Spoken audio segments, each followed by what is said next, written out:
What's up, guys? It's Coach Colton here at Columbus Martial Arts. I hope you're having a great day today.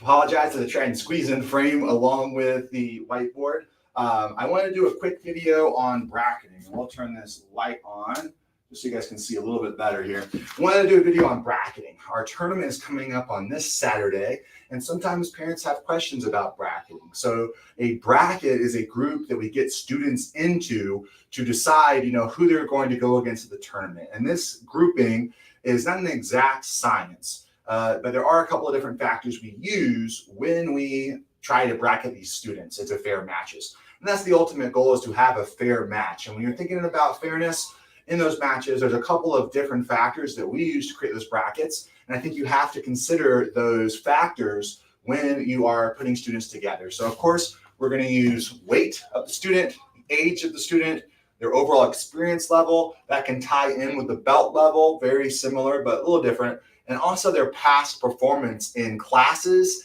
and in other tournaments that we've ran. I might have a very lightweight young student with not as much experience, but they could be just a natural athlete with a very high natural aptitude. And when they go in class, they beat a lot of the other kids who on paper, if you just look at the ones and the zeros, would be an even match for them. I don't want them to just go in there and be a destroyer and absolutely wreck everybody. So I might have that student that has great success in the mats go against some students who are heavier or older or a higher belt than them to try and equalize that equation. But does 10 pounds equal a year? Does 3 belt levels equal 10 pounds? Again, it's not even an exact science, really based off of data we collect as coaches, and then we create those groups. Once they're in a group, we try to do a 4-man bracket. And I have a 4-man bracket here, which is also the easiest. I apologize for that little glare from my light ring there, but hopefully you can still see it. In fact, I'm going to bring it a little closer because I'm not really the focus point of what we're talking about today. This is. So I've got a 4-person bracket here, and I didn't use any actual names. Just got person A, person B, person C, and person D. So of course, the way the bracket is set up, person A and B, they're going to go against each other, and person A won, so we moved them up. Person C and D go against each other, and we can see that person C moved up. So now person A is going to go against person C, and the ultimate winner is here. So you can see person A won the first match, person A won the second match. A was your ultimate champion. So we have A in first place. We can see person C won the beginner match, but lost in the finals. So with 1 win and 1 loss, we put person C in second place. Now, person B and person D, they lost their first matches, so they're going to come down here for a 3rd place match. Person B fights person D. B won, so B is going to go into 3rd place with also a 1-on-1 record. And then person D is in 4th place with a 0-2 record. We like 4-person brackets. They're easy to follow. Everything, for the most part, makes sense, and everybody gets 2 matches. This is really important for us because we're trying to use the tournament as a learning tool, a teaching tool. If I have a student who goes out there, they've never competed before, they have 1 match, and they lose right away, 15 seconds, they get subbed, right? That's ultimately going to be a negative experience. I would love for them to have kind of a chance at redemption where they come back, have a second match, and learn and do better. Even if they still lose the second match, which, if it's your first tournament, probably not going to win. That's okay. Everyone has a time of their winners. Everyone has a time of their losers. You learn through both. You learn from having both done to you. You learn from doing both, right?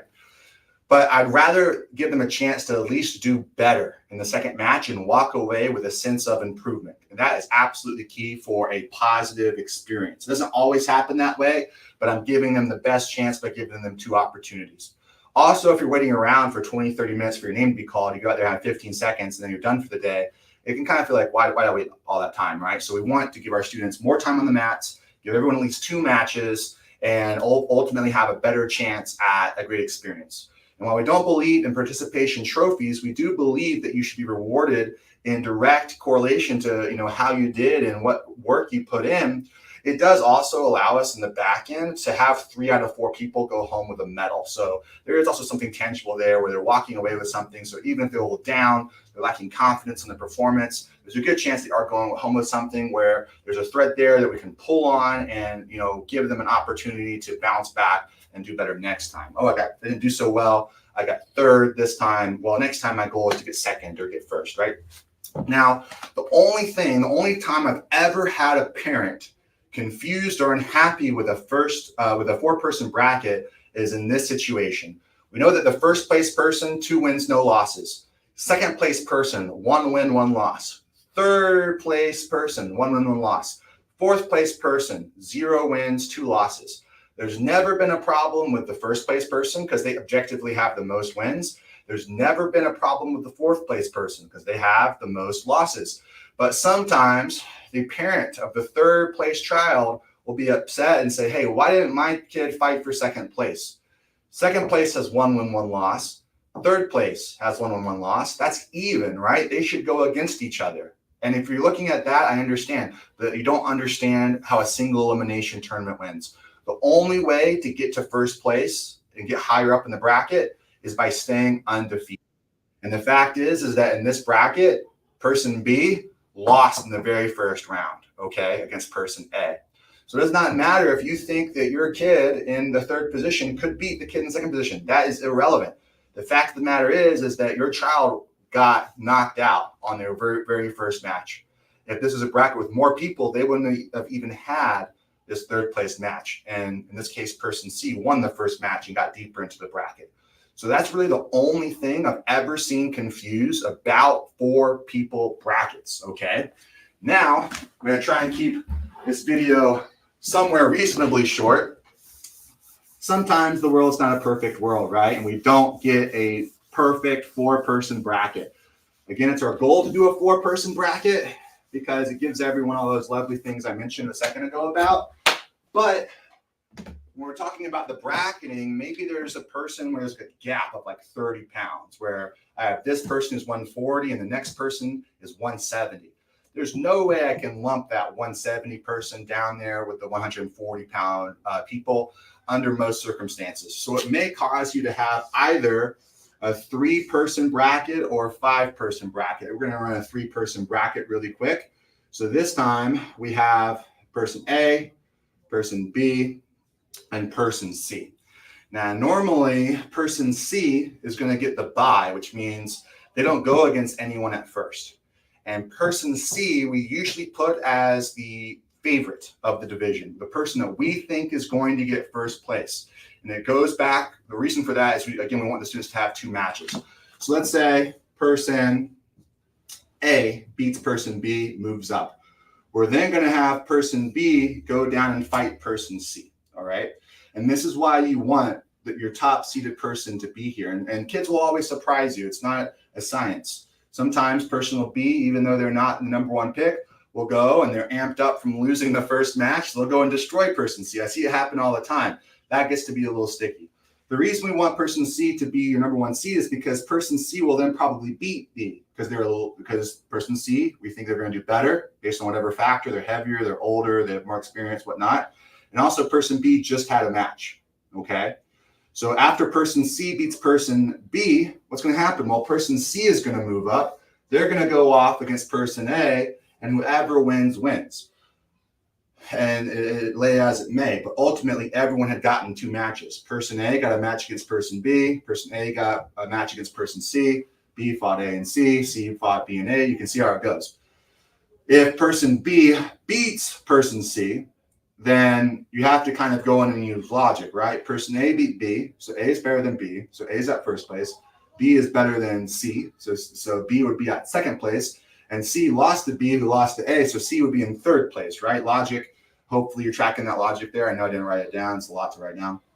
But what we'll then do is we'll usually tell parents, hey, this, and we'll tell students too, this match is not for a medal. This is a extra match or a rubber match or a additional match. We use some kind of verbiage to let you know that it doesn't matter in the bracketing at all. Person A is going to be first, person B is going to be second, person C is going to be third. But to give person A and person C their second match, we're going to go ahead and have them compete against each other just because, right? So with a single elimination tournament, not having everyone here all day running a round robin style, this is how a three-person bracket will normally work. And by the way, if you have any questions about this heading into the tournament this Saturday, reach out to us. We do check the comments on these videos, but of course, the fastest way to get back with us is on our Spark student app. So we covered the most common type of bracket, which is a 4-person bracket. We also covered a 3-person bracket. The very last thing I want to do in this video, I know it's getting a little long, I wanted to try and keep it a bit shorter, is a 5-person bracket. So let's take a look at the 5-person bracket, which is probably the craziest type of bracket. If you ever see the coaches walk over to me, it's usually because they want to confirm the 5-person bracket is going the correct way and we don't have a chicken and egg situation. There's not really any confusion about the rules. Usually it's in this odd type of bracketing because you're trying to make the whole thing make sense, and they just want to make sure they don't make a mistake, right? We want everyone to have a positive, happy experience. So let's say we've got 5 people this time, keeping the same naming conventions, A, B, C, D, and for the first time ever, what is that? That's like another D, but a weird one. E. All right. So person A fights person B, person C fights person D. We know this. We know that there's going to be winners A and C. All right. Now, person E is usually, again, going to be your most established person, the person that you think could take the bracket to make this double thing happen again, right? Where everyone gets 2 matches. So person E is going to move up. Person A and person C, you would think that they're going to fight, but that's going to leave person E without a dance partner, and person A and C have already had a match. So if you continue on with this, you're going to have a person that had 2 matches back to back now fight with this person who had a double bye, who is super fresh, who hasn't had to fight at all, and is ultimately put in the finals match. So we cannot have that link how it normally goes. So this is when we kind of break off, and for that reason, there's some confusion. So instead of making this bridge here, we would normally make person C against person E, and then the winner goes up from there. Now, if person C goes up, that's fine. If person E goes up, that's fine. Because either way, whoever moves up is going to get 2 matches, right? Person C would get 2 matches, or actually 3 matches, 1, 2, and then 3 as they go against person A. Person E would get 2 matches, right? Against, C and then E, or against C and then A if they won. The only problem you're going to have is what if C beats E? So E had the bye. Now he has 1 match here, and he's out, right? That's going to cause a problem in the bottom of your bracket, which we're going to come back to in a second. Let's continue on the top of the bracket. So now we have A versus C, and let's say A wins. So in first, we know with 2 wins and no losses, we have A. In second place, with 1, 2 wins and 1 loss, we have C. And third, fourth, and fifth, we now have B, D, and E with all no wins and 1 loss. So then we have to run it like a 3rd-person bracket down the bottom, which we already covered how to do. And that will give everyone their matches. Now, with a 5-man bracket, I don't like it because A, it is pretty complicated, and B, there are a lot of matches. It takes a long time to run. Lastly, you wind up with some weirdness where A got first place, had 2 wins, no losses. C got second place with 2 wins and 1 loss. So the only difference between first and second is one person's undefeated and the other person isn't. And then your numbers at the end, kind of going back to that 4-person bracket, can look very similar. We might say, oh, well, my kid's at 4th with a 1 and a loss, and their kid's at 3rd with a 1 and a loss. Why didn't we have a match for that? And again, it goes back to the single elimination format where how well you do is limited by when do you lose. If you lose earlier in the bracket, there's no way to pass some of the other people in the bracket who maybe won later on, right? So, for example, person E who got the bye, they technically won their first match. So going against B or D, if person E has the same record as B or D, you're probably going to see person E ranked higher up unless we just run a ton of matches and run it all through. which has been not a single elimination tournament. So if you need to go back again and rewind the video and see how we do that third person bracket to resolve the end, it works the exact same way. If you have any questions about it, let me know. We covered how we bracket 4-man, 5-man, and 3-man brackets. We're weighing in all week this week. I hope you guys have an awesome day. Stay healthy and rest up this last week as we head into our tournament. And as always, we're going to see you on the mat soon. Have a great day, everybody. Bye.